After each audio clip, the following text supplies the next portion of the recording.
Hey Bill, so really quick, I just moved the car and got it up and on the lift so Scotty can start on the brakes tomorrow when he gets in the morning.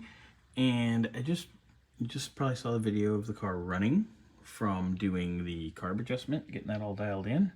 I noticed this puddle, and this puddle correlates to this drip, and this drip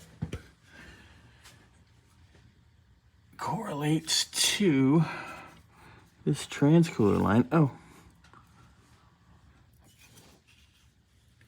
it seems like it's tight up here. I'm wondering if this is rubbed with a pinhole onto the case here. So when we get a chance tomorrow, we're gonna fire this car up. Not gonna do it tonight. I'm ready to head out. In the morning, we're gonna fire this up and see where this is coming from, and then we'll give you an update.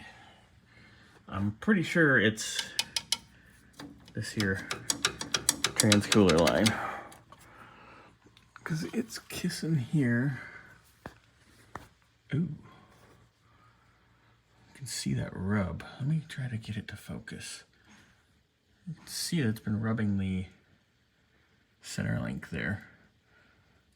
But we'll fire it up and see if it's there or back here, but I'm pretty sure it's that cooler line.